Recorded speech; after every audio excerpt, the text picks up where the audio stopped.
Hello student, मैं अंकुर Sharma Pinaka GS में आपका स्वागत करता हूँ। कल हमने इन्फ्लेशन के बारे में डिस्कस करे थे। तो इन्फ्लेशन में हमने देख लिया था कि इन्फ्लेशन कितने प्रकार की होती हैं, उसके टाइप्स देख लिया था, डेफिनेशन वगैरह देख लिए थे। आज जो हम देखने वाले हैं, हम देखेंगे जो इन्फ्लेशन से संबंधित कुछ अवधारणाएं रही हैं, कुछ शब्दावली रही हैं, उनको देखेंगे और इन्फ्लेशन की कैलकुलेशन कैसे होती है उसको देखने का प्रयास करेंगे। और इसके साथ साथ कुछ ग्राफ्स रहे हैं, जैसे कि फिलिप्स कर्व है या कोई और कर्व्स वगैरह हैं जो ग्राफ रहे हैं, जो हमको दिखाते हैं कि अनएम्प्लॉयमेंट रेट क्या है, इन्फ्लेशन क्या है, इन्फ्लेशन रेट क्या है, उसको जो बताने की कोशिश करते हैं। उन ग्राफों को हम देखेंगे जो हमारे एग्जाम के पॉइंट ऑफ व्यू से इम्पोर्टेंट रहे। तो ठीक है, आज चलते हैं बिना कुछ समय गवाए हुए पहले टॉपिक की तरफ। तो पहला हेडिंग डाल लेते हैं, इन्फ्लेशन से संबंधित कुछ अवधारणाएं।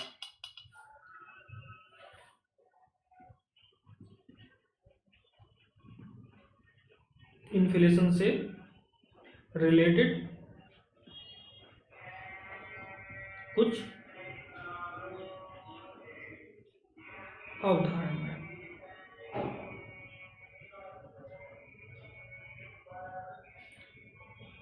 इन्फ्लेशन से कुछ महत्वपूर्ण अवधारणाओं में सबसे पहले हम देखने का प्रयास करेंगे डिफ्लेमेशन की, जिसकी बात करते हैं अपस्फीति कहते हैं इसको। इसको मुद्रा संकुचन भी कहते हैं। ठीक है,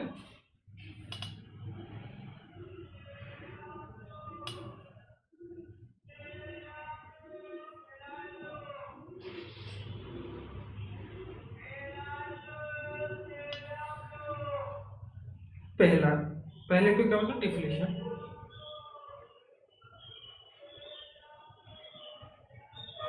डिफ्लेशन के बारे में बात करें, इसको हम क्या बोलते हैं, इसको अपस्फीति बोलते हैं, या इसको हम क्या बोल देते हैं, मुद्रा संकुचन भी बोल देते हैं।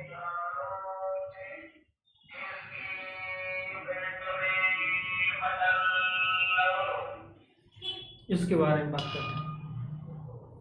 मुद्रा संकुचन या अपस्फीति मतलब डिफ्लेमेशन क्या है कि मुद्रा स्फीति का विपरीत अर्थ होती है, मतलब इसके विपरीत होती है, अर्थात कि जब यह वस्तु और सेवाओं के मूल्य में निरंतर कमी की दशा को संबोधित करती है।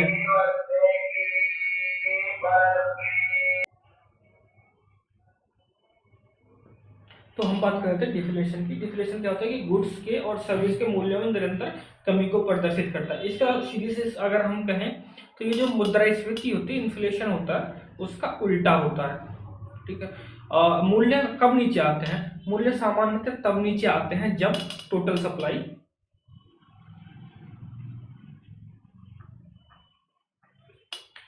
टोटल डिमांड को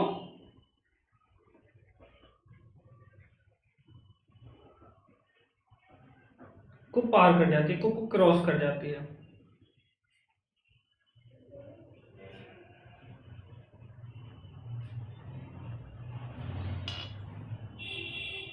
डिमांड नीचे आने के कुछ कारण भी हैं। इसके कारण क्या होता है, मूल्य सामान्यतः मूल्य नीचे आ जाते हैं।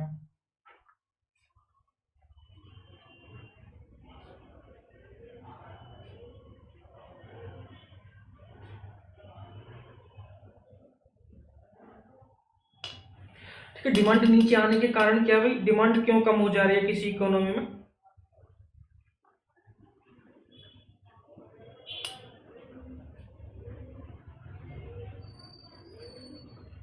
इसके क्या कारण है। या तो भाई क्या है कि मार्केट में लिक्विडिटी कम होगी, मतलब तरलता, मतलब कि मार्केट में तरलता का मतलब यहाँ पैसे से है कि मार्केट में पैसा कम हो गया, रुपया कम हो गया, करेंसी कम हो गई है। मतलब क्या थी, या तो लिक्विडिटी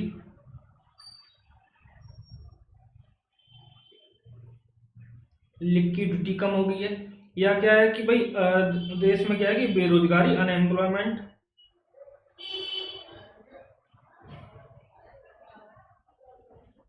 अनएम्प्लॉयमेंट क्या हो गया, सॉरी, अनएम्प्लॉयमेंट बढ़ गया है। या देश में क्या है कि भाई देश में ओल्ड एज जनसंख्या ज्यादा हो गई है।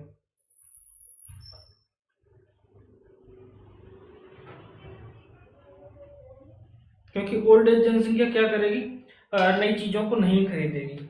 उससे क्या हो जाएगा कि इकोनॉमी का ग्रोथ एक जगह रुक सी जाएगी, थम सी जाएगी उससे, ठीक है। क्योंकि आपने अपने घर में भी देखा होगा, जो आपके बड़े बूढ़े होते हैं, बाबा पापा या जो लोग होते हैं, वो चीज़ों को कम खरीदते हैं। अगर इन्होंने एक शर्ट ले लिया तो उस शर्ट को 4-5 साल 6 साल तक पहनते हैं। लेकिन हमारे साथ क्या हो जाता है, जो यंग जनरेशन है वो 3-4 महीने में एक नई शर्ट ले लेते हैं। इससे क्या हो जाता है, इकोनॉमी में डिमांड भी तो बढ़ती है भाई, ठीक है। और नेक्स्ट टॉपिक की तरफ देखते हैं, मतलब नेक्स्ट टर्म की तरफ। दूसरी टर्म है डिसइन्फ्लेशन।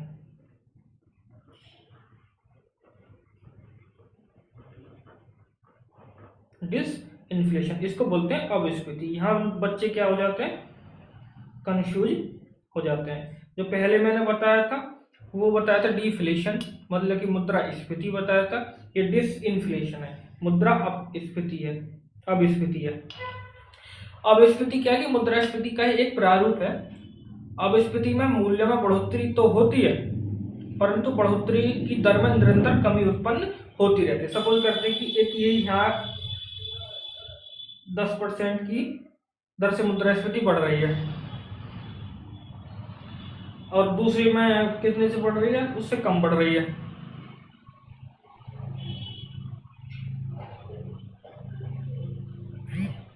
ठीक है, तो इससे क्या कहा जा सकता है कि अगर सीधे सीधे शब्दों में कहें तो मुद्रास्फीति की गति में कमी को अपस्फीति कहते हैं। मतलब अगर मुद्रास्फीति की गति में क्या पहले 10% पर से बढ़ रही पर ईयर से बढ़ रही थी, इस बार 8 से बढ़ रही है। लेकिन इन्फ्लेशन तो है ना, इस बार 6 से बढ़ रही है, 6% से। इन्फ्लेशन तो है, लेकिन इन्फ्लेशन की रेट क्या है, वो पर ईयर क्या है कि कम होती जा रही है। इसी को हम कहेंगे डिसइन्फ्लेशन है। अतः यह कह सकते हैं कि अपस्फीति की प्रत्येक दशा मतलब डिसइन्फ्लेशन जो है वो प्रत्येक कंडीशन में इन्फ्लेशन तो है, परंतु इन्फ्लेशन की प्रत्येक दशा जो है डिसइन्फ्लेशन की दशा नहीं है। तो इसको लिख लेते हैं।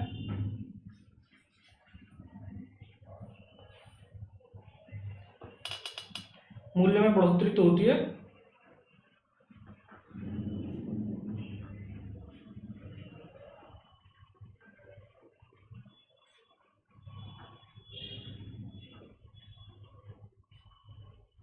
परंतु बढ़ोतरी की दर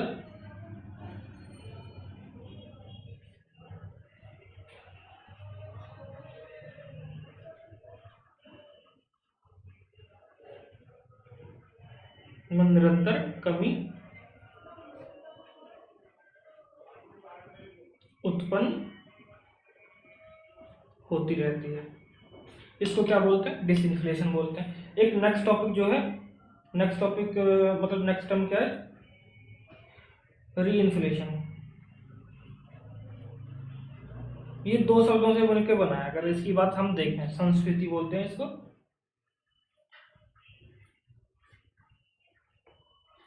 इसमें री लगा हुआ इन्फ्लेशन के साथ। इसमें क्या कि जब अर्थव्यवस्था में मांग मतलब डिमांड नीचे आ जाती है, तब वस्तु और सेवाओं के मूल्य में निरंतर कमी उत्पन्न होती है। यह अर्थव्यवस्था के लिए एक अच्छा संकेत नहीं है। अतः अर्थव्यवस्था में मांग को पुनः जन्म देने के उद्देश्य से एक देश की सेंट्रल बैंक ब्याज दरों में कटौती कर देती है। जो रेपो रेट वगैरह हम आगे पढ़ेंगे उसकी बात करें, और जिससे क्या कि रेपो रेट की ब्याज दर में कम कटौती हो जाएगी तो अत्यधिक तरलता जो वो सुनिश्चित करती है। रेपो मतलब इंटरेस्ट रेट कम हो गया तो मार्केट में तरलता ज्यादा पहुंचेगी। मांग को बढ़ावा देने के लिए देश की सरकार डायरेक्ट और इनडायरेक्ट टैक्सों में भी कटौती करती है। मांग में पुनः बढ़ोतरी के लिए मूल्य फिर से ऊपर जाने लगते हैं और इस स्थिति को संस्फीति कहते हैं। संस्फीति भी क्या है कि मुद्रास्फीति की एक दशा है। अगर इसको लिखना चाहें तो लिख सकते हैं कि विभिन्न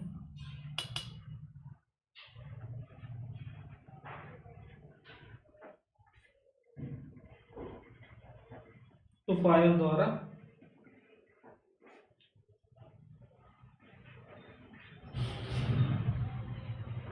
इन्फ्लेशन रेट को कंट्रोल मतलब नियंत्रण करने की दशा है। अब ये दशा कौन करेगा? ये सरकार करेगी या आरबीआई करेगी? ठीक है।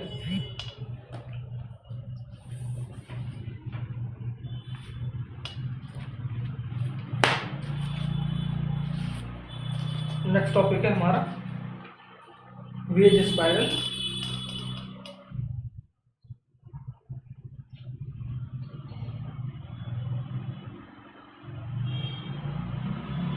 वेज प्राइस स्पाइरल या इन्फ्लेशन स्पाइरल।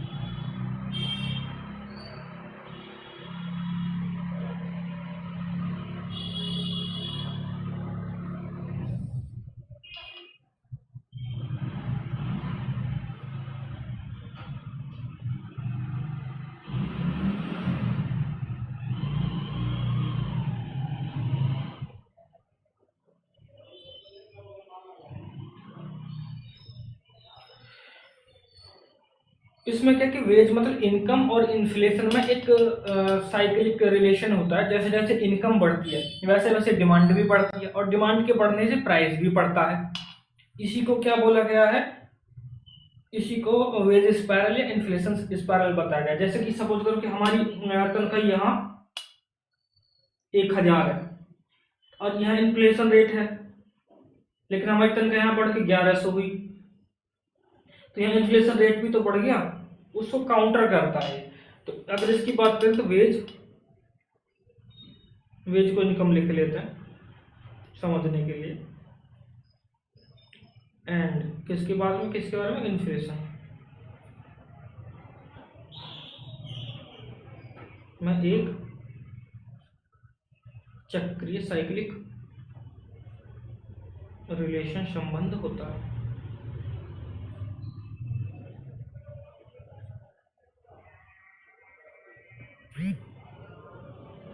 जैसे कि इनकम बढ़ी, इनकम इंक्रीज हुई, तब क्या होगा? डिमांड भी बढ़ जाएगी भाई हमारी। जब हमारे जेब में रुपया होगा तभी तो हम डिमांड क्रिएट कर पाएंगे ना। जब डिमांड बढ़ जाएगी तो किसी चीज़ की प्राइस भी बढ़ जाएगी।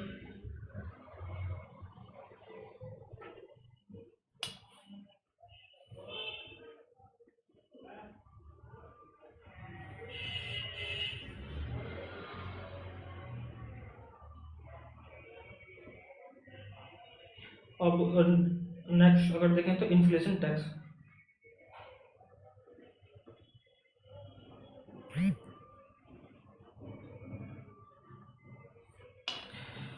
इन्फ्लेशन टैक्स के मुद्रास्फीति कर।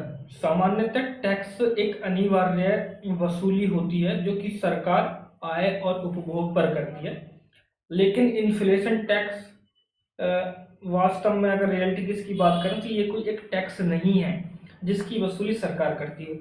यह उस लॉस को संबोधित करता है जो कि इन्फ्लेशन के कारण कंज्यूमर के पास जमा राशि की क्रय क्षमता की कमी में उत्पन्न करता है। या अगर सामान्य शब्दों में कहें तो उपभोग का महंगा हो जाना ही इन्फ्लेशन टैक्स कहलाता है। सपोज डेट हम मानते हैं कि हमारे पास एक 100 रुपये का नोट है और किसी चीज को हम खरीदने के लिए 100 रुपये पे कर दे रहे थे। इन्फ्लेशन एक समय पे ले लेते हैं, एक समय पे इन्फ्लेशन इतनी थी कि हम उस चीज को पे करने के लिए 100 रुपये में उस चीज को बाई कर ले रहे थे, लेकिन अब इन्फ्लेशन रेट बढ़ गई, अब वही चीज 101 रुपये में हमको मिल रही है और हमारे पास 100 रुपये है, तो हम उसको 101 पे करेंगे तभी तो वो चीज हमको मिल पाएगी। तो जनरली क्या है कि वो 1 रुपये टैक्स नहीं है, वो इन्फ्लेशन रेट है, लेकिन वो एक टैक्स के रूप में हम देखते हैं कि 1 रुपये को हमारे पास टैक्स लग गया क्योंकि चीज को 1 रुपये महंगी हो गई। तो इसको लिख लेते हैं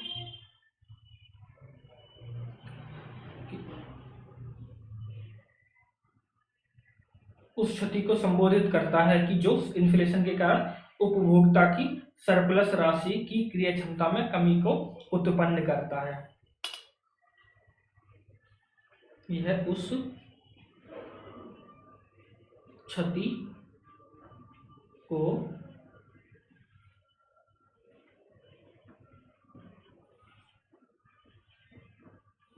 संबोधित करता है जो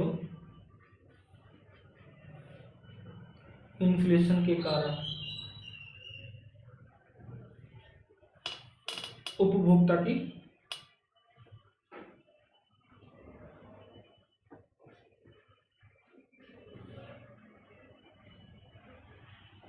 सरप्लस राशि की क्रिएशन, तो बाइंग पावर मैं कमी उत्पन्न करता हूँ।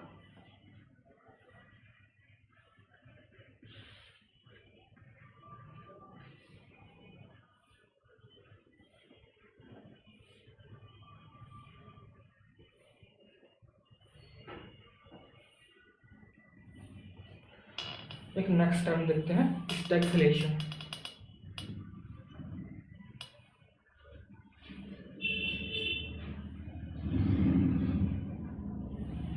स्टैगफ्लेशन को हम समृद्धि रहित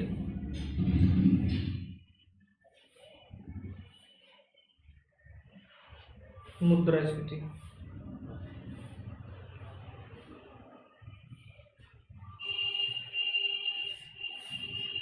स्टैगफ्लेशन दो शब्दों से मिलकर बना है। कौन से? स्टैग, जिसका मतलब होता है थमी हुई, रुकी हुई,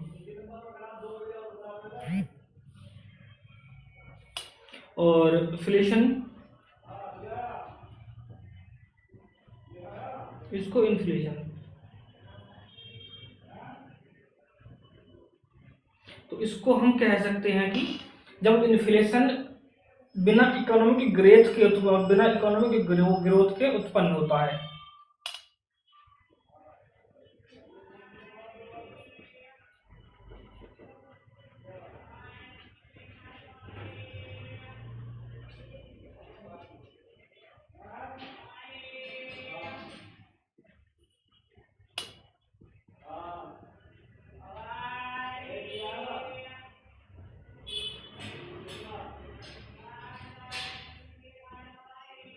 बिना इकोनॉमिक ग्रोथ के उत्पन्न होता है।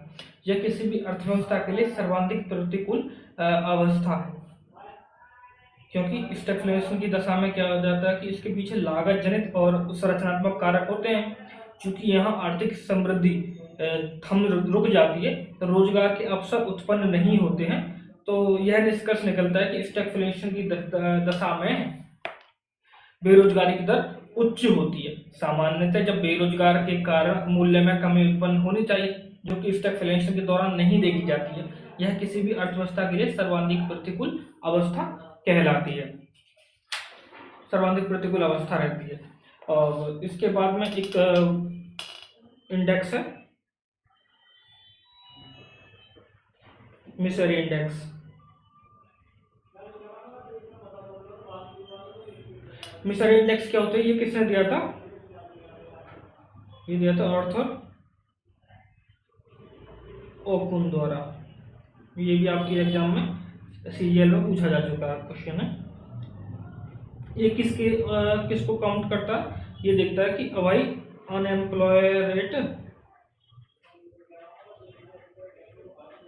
अनएम्प्लॉयमेंट रेट कितनी है उसको, और उसके साथ साथ ये देखता है कि भाई इन्फ्लेशन रेट कितना है।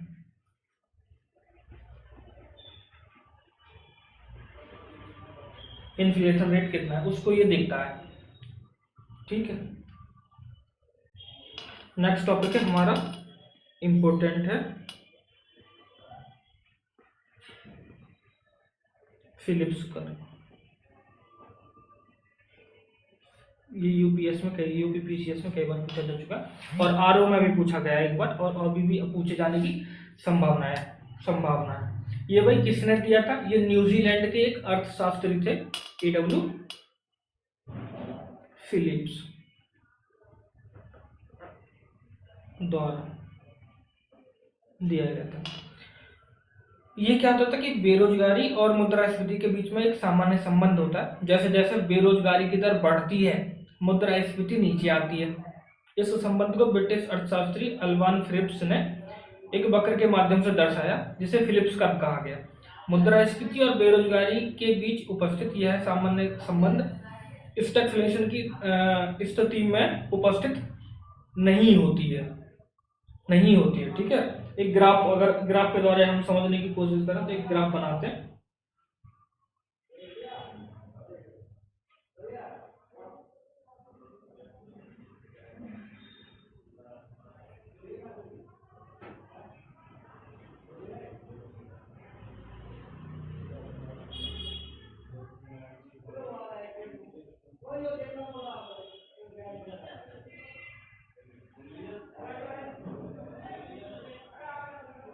ठीक है,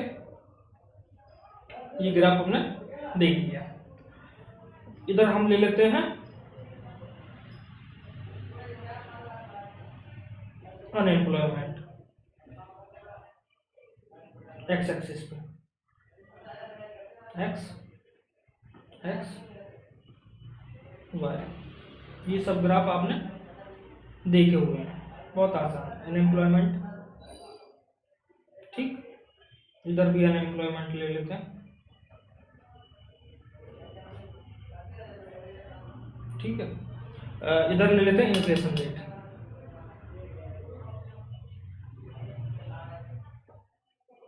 इधर इन्फ्लेशन रेट वाई एक्सिस पे। इस ग्राफ को समझने में कोई दिक्कत? बहुत सिंपल सा ग्राफ है, 0 1 2 3 4 5, 1 2 3 4 5, 1 2 3 4 5, 1 2 3 4 5। बहुत आसान सा ग्राफ है।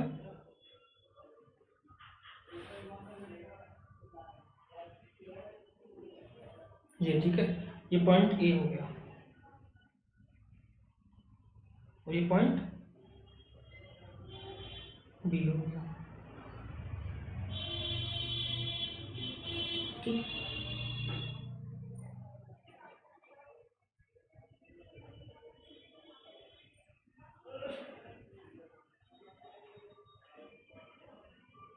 ये ग्राफ समझ में आ गया, पहला वाला फर्स्ट।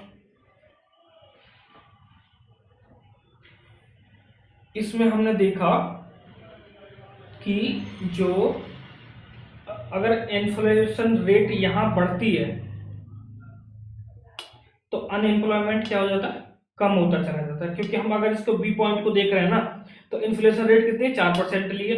अगर इसको देखें, अनएम्प्लॉयमेंट कितनी है? लगभग 1.5% के आसपास है। ये कोई स्टैंडर्ड डेटा नहीं है, ये एक समझाने के लिए है, ठीक है। अगर हम देखते हैं कि इन्फ्लेशन रेट कम हो रही है 1%, तो अनएम्प्लॉयमेंट क्या हो जा रहा है?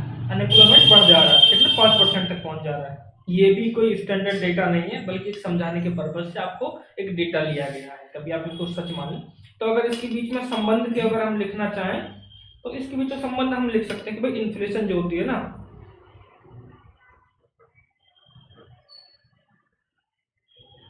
इनवर्सली डायरेक्ट प्रोपोर्शनल टू 1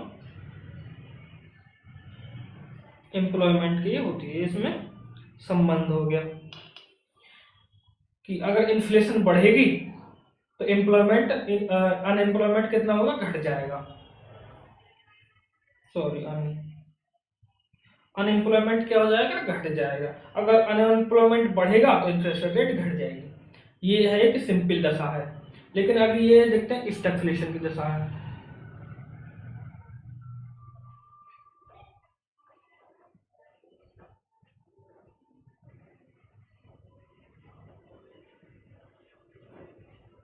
ये क्या है? ये स्टैग्फ्लेशन की कंडीशन है। इसमें क्या हो जाता है? स्टैग्फ्लेशन की परिस्थिति में फिलिप्स कर्व जो है वो बताना बेरोजगारी और अनएम्प्लॉयमेंट के बीच में जो संबंध है उसको बताने में फेल हो जाते हैं। ये इनकी एक लिमिटेशंस कह सकते हैं कि इसकी सीमित वहीं तक है कि जहां तक स्टैग्फ्लेशन की कंडीशन नहीं है। तो नोट करके लिख सकते हैं,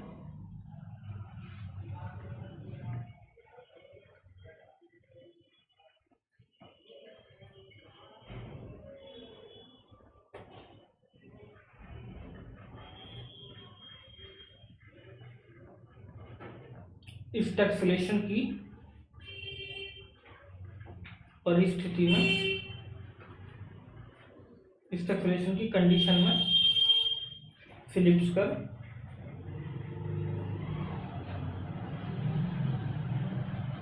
उपस्थित प्रेजेंस नहीं दिखाते हैं। इतना हमने नोट करके लिख लिया। अब नेक्स्ट टॉपिक की तरफ चलते हैं, मतलब नेक्स्ट टर्म की तरफ। नेक्स्ट टर्म है हमारी श्रिंकफ्लेशन।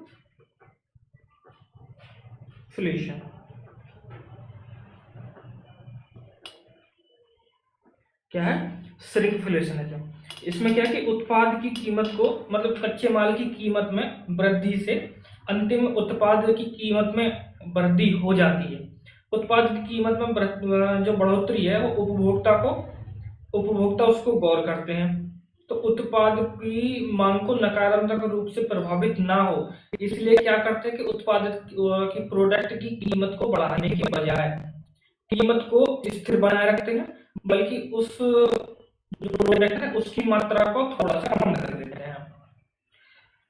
मामूली कमी को आमतौर पर लोग जो उसका कंज्यूमर है वो उसको नजरअंदाज कर देते हैं। इसके तहत तो बड़े उत्पाद की कीमत में वृद्धि नहीं होती है, लेकिन प्रति यूनिट वजन और उस उत्पाद की मात्रा कीमत में वृद्धि हो जाती है। जैसे कि अगर हम एक डेली लाइफ से एग्जांपल लेना चाहें तो 5 रुपए वाले पार्ले जी का ले सकते हैं। जब हम बचपन में थे तो हमने देखा था कि 5 रुपए वाले पार्ले जी में लगभग 18 से 20 बिस्कुट आया करते थे, लेकिन अगर आज भी बात कर रहे हैं तो उस पार्ले जी की कीमत 5 रुपये ही है। लेकिन अगर उसके बिस्कुट्स की क्वांटिटी को देखें तो वो शायद 10 या 12 तक रहे हैं, या 8 भी हो सकते हैं, पता नहीं, लेकिन उसको कीमत उसकी आज भी कितना है, 5 रुपया है। और बचपन में भी कितना थी, 5 रुपया थी। तो कहीं ना कहीं अगर उसकी कीमत को बढ़ा देते तो लोग 5 रुपए के पार्ले जी के एक अलग सब्स्टिट्यूट ढूंढ लेते, 20-20 चले जाते।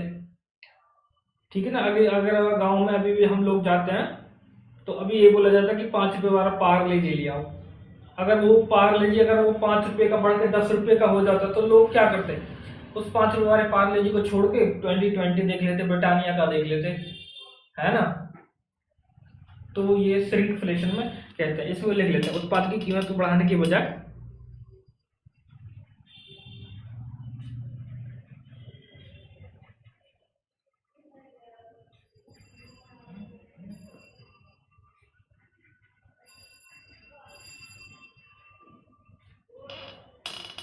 कीमत को स्थिर रखते हुए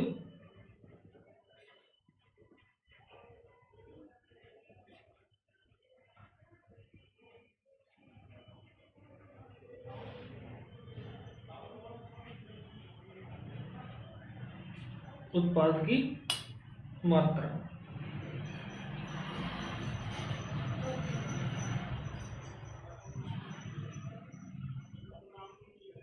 यहाँ लिख रहा है ना श्रिंक लिख रहा है, श्रिंक मतलब छोटा हो जाना, यहाँ लिखा हुआ है श्रिंक, छोटा कर देना उसको।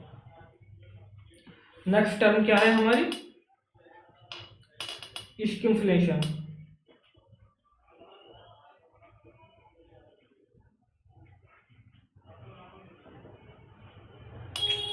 गलत हो गया।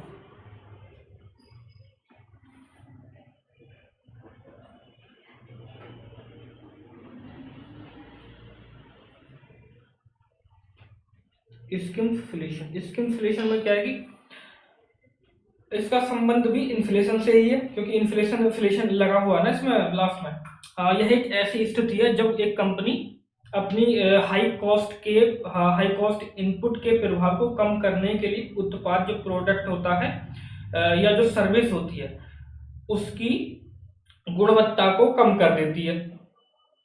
अगर सरल शब्दों में हम कहना चाहें तो मतलब जैसे कि जो इनपुट है, जो लागत है, उसकी कटौती के उपाय के रूप में जाना जाता है। लेकिन कभी कभी कम गुणवत्ता वाली सामग्री का प्रयोग खराब अनुभव और यहाँ तक कि स्वास्थ्य संबंधित चिकित्साओं को जन्म दे सकता है। भले ही इसके तहत कीमतें सीधे नहीं बढ़ती हो, लेकिन लोगों को वैसी सेवा उत्पन्न कराने के लिए अधिक खर्च उत्पन्न कराना। जैसे उदाहरण के लिए अगर देखें तो सपोज करो कि हमने किसी रेस्टोरेंट में गए, रेस्टोरेंट में भोजन खाया, तो पहले भोजन के साथ साथ पानी की बोतल फ्री दे रहा था, या वो सौंप जो होता है वो सौंप फ्री दे रहा था। तो उसने जो उसके सपोज कर थाली 100 रुपए की आ रही थी, उसके साथ वो 10 रुपए की पानी की बोतल दे रहा था और 1 रुपए की सौंप का पाउच भी दे रहा था, 1 रुपए 2 रुपए जितना का भी होता है। लेकिन उसके साथ उसने क्या काम किया, बढ़ती इन्फ्लेशन के कारण पानी को देना बंद कर दिया या वो सौंफ को देना बंद कर दिया, थाली को 100 रुपए के ही रखा। तो उसको क्या बोलेंगे कि रेस्टोरेंट ने स्किमफ्लेशन अपनाया है। तो लिख लेते हैं इसको, लागत के प्रभाव को कम करने के लिए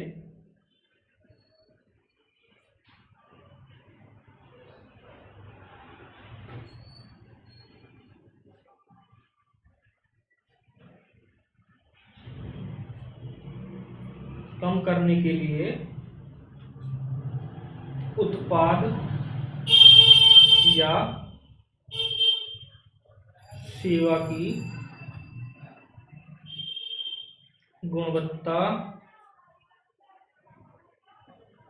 को कम कर देना इसके अंतर्गत आता है। ठीक है, तो ये टर्मिनोलॉजी तो हो गई यहाँ तक समाप्त। जो जो इम्पोर्टेंट टर्मिनोलॉजी आपके एग्जाम के पॉइंट ऑफ व्यू से इम्पोर्टेंट रह रही थी वो तो हो गई समाप्त। अब हम नए एक फ्रेश टॉपिक की तरफ चलते हैं, calculation of inflation. Calculation of inflation heading डालेंगे नया।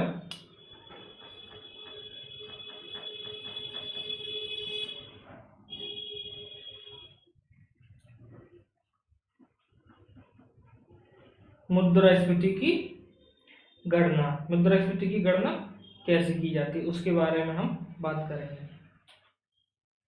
मुद्रास्फीति की गणना में 3 प्रकार के इंडेक्स काउंट किए जाते हैं।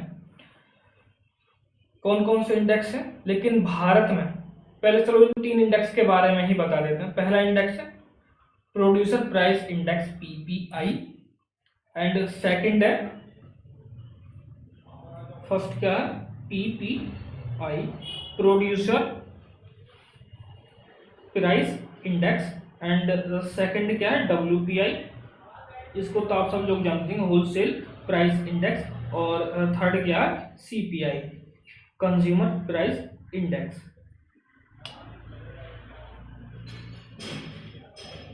लेकिन भारत में जो इन्फ्लेशन के कैलकुलेशन के लिए इंडेक्स को यूज किया जाता है उसमें ये 2 इंडेक्स यूज किए जाते हैं, डब्ल्यूपीआई को और सीपीआई को। भारत में, इंडिया में मुद्रास्फीति की कैलकुलेशन करते समय इन 2 इंडेक्स को ही ध्यान में रखा जाता है।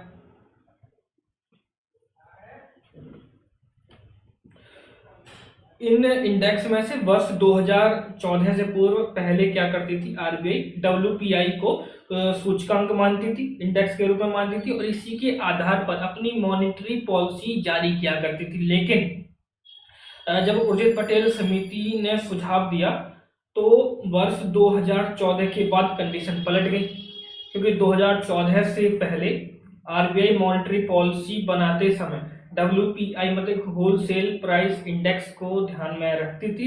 लेकिन 2014 के बाद आरबीआई ने अपना स्टांस चेंज किया और वो डब्ल्यूपीआई के स्थान पर सीपीआई मतलब कंज्यूमर प्राइस इंडेक्स को अपना आधार बनाने लगी। और अब की कंडीशन ये है, वर्तमान कंडीशन ये है कि आरबीआई जब मॉनेटरी पॉलिसी जारी करती है तो सीपीआई मतलब कंज्यूमर प्राइस इंडेक्स को ध्यान में रखते हुए अपनी मॉनेटरी पॉलिसियां जारी करती है। तो सबसे पहले हम एक छोटा सा पॉइंट देख लेते हैं पीपीआई के बारे में, क्योंकि जब हमने इसकी बात की है पीपीआई के बारे में, प्रोड्यूसर प्राइस इंडेक्स के बारे में, तो आपको इसमें 2 लाइन मैं लिखवा देता हूँ और थोड़ा सा समझा देता हूँ। पीपीआई क्या होती है?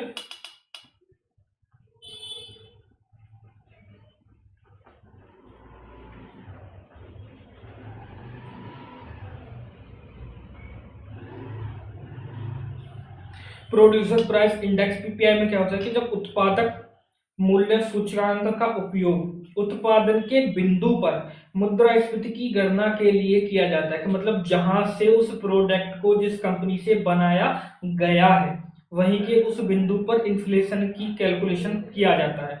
तो यह घरेलू या विदेशी बाजार में अपने उत्पाद और सेवाओं के लिए एक निर्माता को प्राप्त होने वाली कीमत में औसत परिवर्तन को मापता है।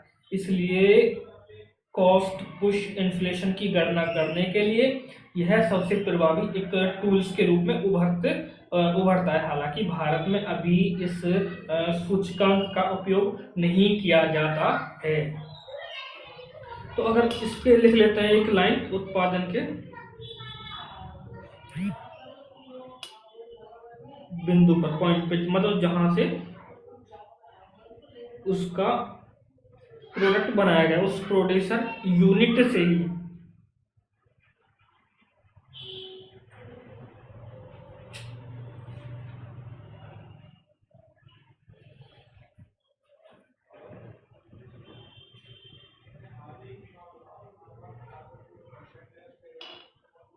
ठीक है, नेक्स्ट हमारा रहेगा होलसेल प्राइस इंडेक्स। मैंने पहले ही बताया कि 2014 से पहले आरबीआई अपनी मॉनेटरी पॉलिसी जारी करते समय डब्ल्यूपीआई को आधार माना करती थी, लेकिन डब्ल्यूपीआई जब उर्जित पटेल समिति बनी 2014 में, तो 2014 के बाद स्थितियां पलटी और आरबीआई डब्ल्यूपीआई के स्थान पर सीपीआई को अपनी मॉनेटरी पॉलिसी स्टांस में शामिल करने लगी है।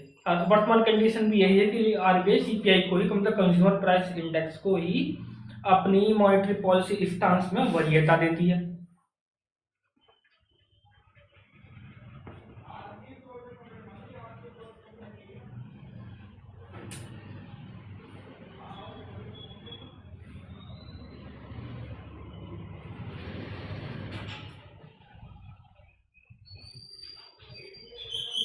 होलसेल प्राइस इंडेक्स की बात करते हैं। यह इसके अंतर्गत वस्तुओं में होने वाले मूल्य के परिवर्तन को होलसेल लेवल पे, मतलब थोक बाजार के स्तर पर मापा जाता है। इसके जो डेटा है वर्तमान में हर माह जारी किए जाते रहे हैं। और इन डेटाओं को जारी कौन करता है? तो ये जारी करता है, ये क्वेश्चन आपका कई बार पूछ लिया जाता है, मिनिस्ट्री ऑफ कॉमर्स,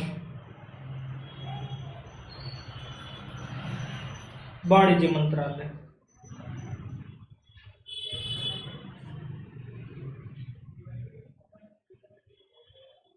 वाणिज्य मंत्रालय इसको जारी करता है। तो इसका अगर देखें तो इसमें वर्ष 2017 में से पहले वस्तुएं थी, तो इस बास्केट में कम से कम 5 वर्ष के उपरांत 5 वर्ष के उपरांत और मैक्सिमम 10 वर्ष के भीतर संशोधन किया जाता रहा है। 2017 में किए गए संशोधन में इस बास्केट में, मतलब इसमें एक बास्केट ले लिया जाता है, उनका एवरेज प्राइस निकाल के, जो कि एवरेज निकाला जाता है और उसको इंडेक्स के रूप में दिया जाता है। तो इसमें कितनी थी? 697 आइटम्स थे। लेकिन डब्ल्यूपीआई के बारे में एक बात ये भी, ये केवल वस्तुओं के ही औसत, मतलब होलसेल को नापता है, ये सेवाओं को अपने इंडेक्स में शामिल नहीं करता है। अब इसमें 16 मतलब 697 1619 सेवाओं में प्राइमरी गुड्स हैं,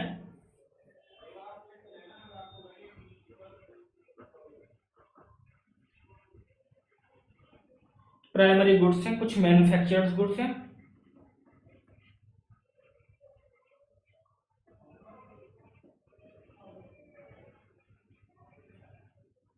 और फ्यूल्स है, पावर है, लुब्रिकेंट।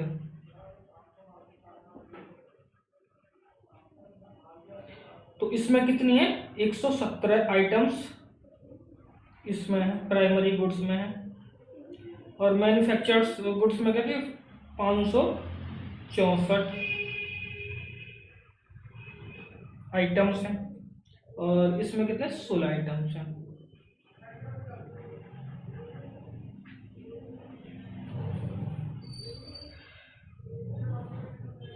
जब डब्ल्यूपीआई के बास्केट में कुछ गुड्स का मूल्य ऊपर जाता है, तो साथ ही कुछ वस्तुएं ऐसी होती हैं जिनका मूल्य नीचे आता है। जिन वस्तुओं के मूल्य ऊपर जाने से इस सूचकांक को ऊपर की तरफ खींचते हैं, जबकि कुछ वस्तु ऐसी हैं जो मूल्य नीचे की ओर गिरता है, तो इस सूचकांक को नीचे की तरफ खींचते हैं। तो इस ऊपर की खींचतान को और इस नीचे की खींचतान को क्या बोलते हैं? स्क्यूफ्लेशन बोलते हैं। इसको क्या बोलते हैं, स्क्यूफ्लेशन कहते हैं।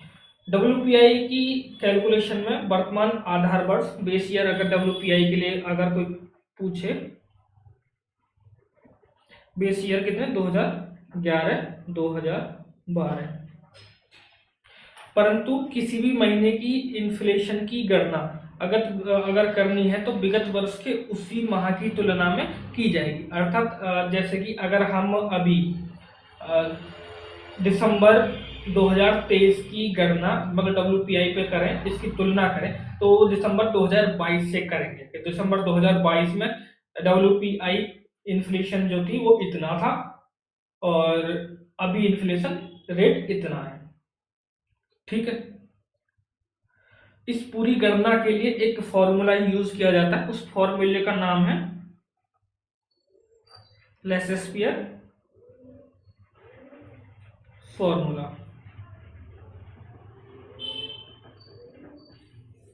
लेसेस्पियर फॉर्मूला का प्रयोग किया जाता है। WPI के अंतर्गत जो है हमको 3 जर्नल समस्याएं देखी जा सकती हैं। इन्हीं समस्याओं के कारण उर्जित पटेल समिति ने कहा था कि भाई WPI को RBI देखना बंद करे, बल्कि WPI के स्थान पर RBI CPI को देखने स्टार्ट करे। वो समस्याएं कौन सी हैं? नंबर 1 की अगर बात करते हैं, WPI के अंतर्गत मूल्य में होने वाले परिवर्तन को एक होलसेल मार्केट के स्तर पर देखा जाता है, जबकि एक जो कंज्यूमर होता है वो उसको खुदरा बाजार पर खरीदता है, मतलब रिटेल मार्केट में जाके खरीदता है। तो उसमें कुछ इन्फ्लेशन रेट, कुछ टैक्सेस, बहुत सारी चीजें, इनपुट कॉस्ट मतलब ट्रांसपोर्टेशन कॉस्ट उसमें ऐड होके आती है। दूसरा अगर देखें तो WPI के बास्केट में सेवाएं शामिल नहीं की जाती, मतलब सर्विसेज शामिल नहीं की जाती हैं, जबकि सेवाएं भी क्या करते हैं, हमारे उपभोग का एक महत्वपूर्ण हिस्सा होता है। सपोज करो कि मुझे यहाँ से 10 किलोमीटर दूर जाना है, तो मैंने कोई गुड्स तो खरीदनी नहीं है, मैंने सर्विस लेनी है। मैं ऑटो वाले के पास गया, मैंने उसको पैसे दिया और वो चला गया मुझे लेके, मुझे वहां ड्रॉप कर दिया, मेरा काम हो गया। मैंने वहां से कोई गुड्स खरीदी नहीं, फिर मैं वापस आने की बात थी तो फिर मैंने वहां से ऑटो किया और मैं अपने स्थान तक आ गया जहां मुझे आना था।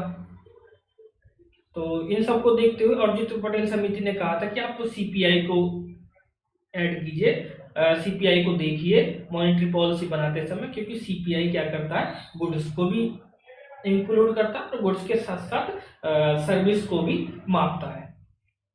तीसरा अगर देखें समस्या क्या है, तो तीसरी समस्या ये है कि WPI की बास्केट में जो सबसे ज्यादा वेटेज है वो किसका, वो मैन्युफैक्चर्ड गुड्स का, क्योंकि हम यहाँ ने अभी देखा था कि मैन्युफैक्चर्ड गुड्स कितनी है, 564 आइटम्स इसमें दिए गए। तो अगर मैन्युफैक्चर्ड गुड्स में थोड़ा सा भी परिवर्तन होता है तो सपोज करो कि मैन्युफैक्चर्ड गुड्स महंगी हो गई, तो WPI के बास्केट को ऊपर की तरफ ले जाएंगे, या सस्ती होगी तो नीचे की तरफ ले जाएंगे। लेकिन सबसे बड़ी समस्या ये है कि दैनिक जीवन में एक आदमी मैन्युफैक्चर्ड गुड्स का कम इस्तेमाल करता है,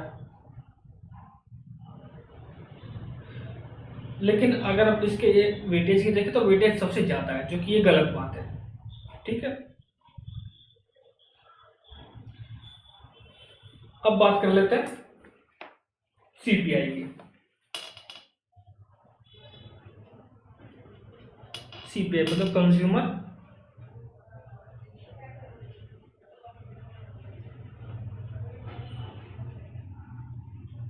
प्राइस इंडेक्स की बात कर लेते हैं।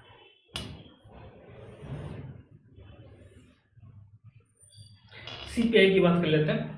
CPI के अंतर्गत मुद्रास्फीति की गणना की प्रक्रिया में वस्तु और सेवाओं के मूल्य में परिवर्तन को रिटेल मार्केट के स्तर पर, रिटेल मार्केट के लेवल पर मापा जाता है। क्योंकि खुदरा मूल्य पर मूल्यों में अत्यधिक असमानता देखी जाती है, इसकी गणना के लिए आंकड़े एकत्रित करना बहुत बड़ा चैलेंज है। फिर भी चूंकि CPI को 2014 से पहले अधिक महत्व नहीं दिया जाता, तो प्रारंभ में CPI के अंतर्गत 4 सूचकांक दिए हो, 4 सूचकांक प्रकाशित किए जाते थे। वो 4 सूचकांक कौन कौन से थे? CPI for industrial worker.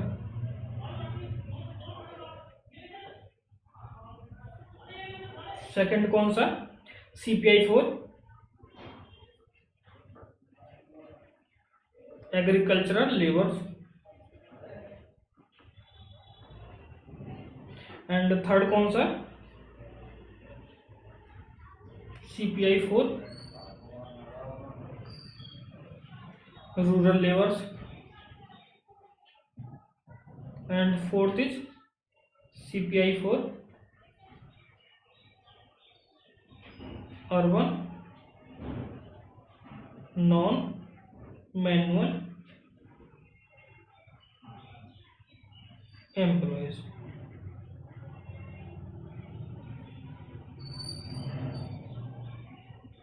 इसमें से इन पहले वाले तीनों इंडेक्स को कौन जारी करता था? Labour bureau. और इसको कौन जारी करता था? इसको CSO, सेंट्रल स्टैटिस्टिकल ऑफिस जारी करता था। लेकिन इन चौथे सूचकांक में से पहले तीनों को लेबर ब्यूरो जारी करता था, जो कि लेबर मिनिस्ट्री के अंतर्गत कार्य करता है, जबकि चौथे सूचकांक को CSO जारी करती थी। मतलब यह CSO ministry of statistics and programming implementation के अंतर्गत कार्य करता है। इन चारों सूचकांक में से अब मात्र पहला सूचकांक जो कि CPI फॉर इंडस्ट्रियल वर्कर ही जारी किया जा सकता है, और अन्य तीन के स्थान पर अब नए तीन इंडेक्स जारी किए जाते हैं। पहला तो सेम है, मतलब CPI फॉर इंडस्ट्रियल वर्कर जो कि लेबर ब्यूरो जारी करती थी वो आज भी जारी करती है। लेकिन जो CPI फॉर एग्रीकल्चर लेबरर्स था, CPI फॉर रूरल लेबरर्स था, CPI for urban non manual employees जो था इंडेक्स, अब उन तीन के स्थान पर नए तीन ला दिए गए हैं। CPI एग्रीकल्चर लेबर्स के स्थान पर ला दिया गया है एक अलग, और CPI रूरल लेबर के स्थान पर ला दिया गया एक अलग, और CPI UNME के स्थान पर एक अलग ला देगा। कौन कौन से लाए गए हैं? तो नंबर फर्स्ट CPI अर्बन शहरी, CPI रूरल ग्रामीण, CPI कंबाइंड।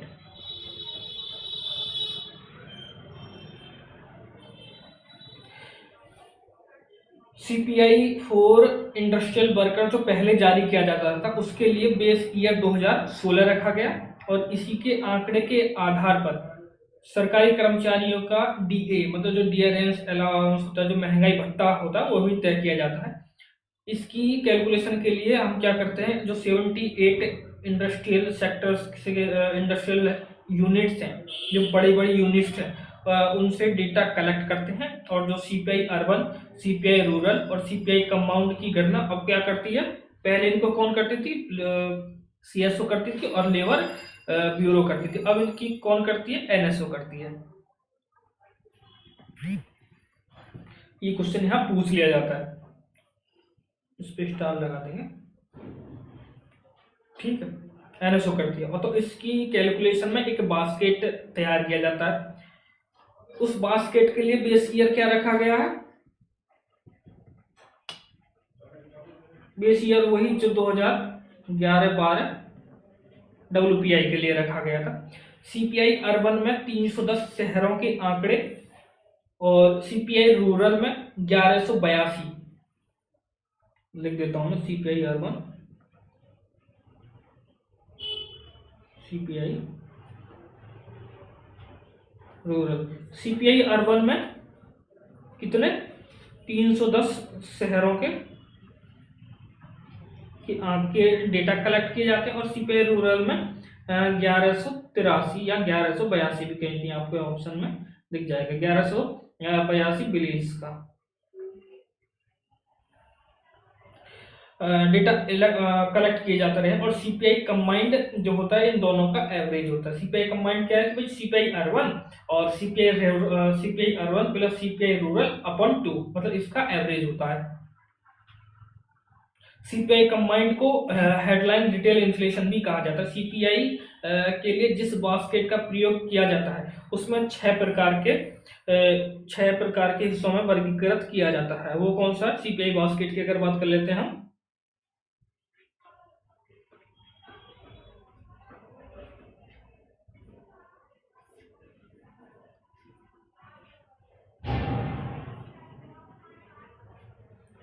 फर्स्ट क्या है?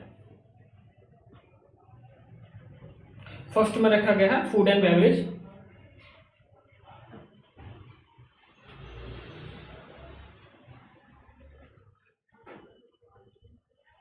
सेकंड जो फूड एंड बेवरेज रखा गया, और जो सेकंड रखा गया उसमें तंबाकू वगैरह रखे गए हैं।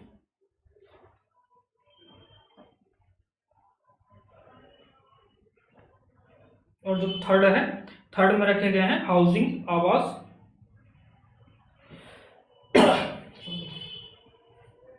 हाउसिंग रखा गया। और जो फोर्थ रखा गया, फोर्थ में रखे गए हैं वेडिंग क्लोथिंग फुटवियर, मतलब जो वेडिंग वस्त्र हैं, वेडिंग है, जूते हैं, चप्पल हैं, ये सब इसमें रखा गया है। तो इसको भी लिख लेते हैं।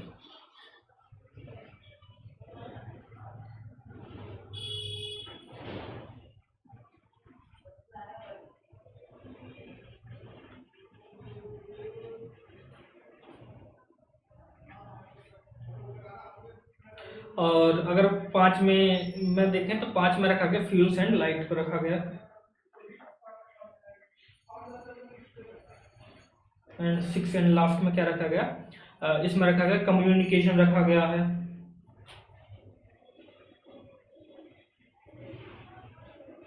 ट्रांसपोर्टेशन रखा गया है।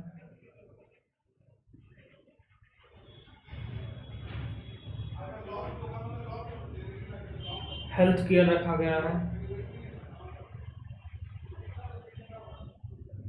एजुकेशन भी इसी में रखा गया है। ठीक है, एंटरटेनमेंट भी इसमें रखा गया, आदि आदि, जो कि मतलब डेली लाइफ में हमारे खूब यूज होते हैं, उन सबको सीपीआई में शामिल किया गया है।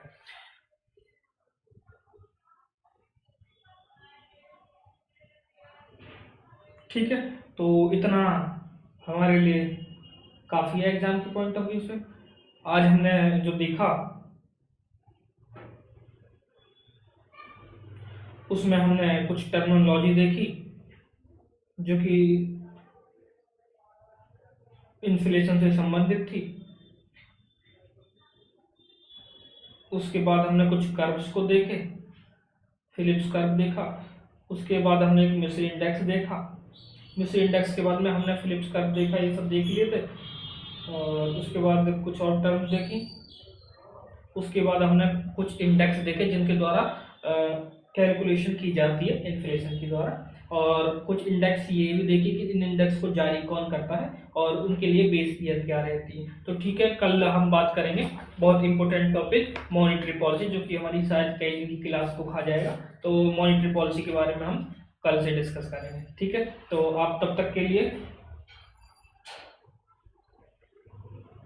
पढ़ते रहिए अपना, और हमको टेलीग्राम पे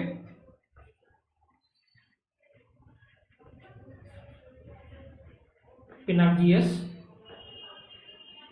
तो फॉलो कर दीजिए। आप हमें मेल भी लिख सकते हैं,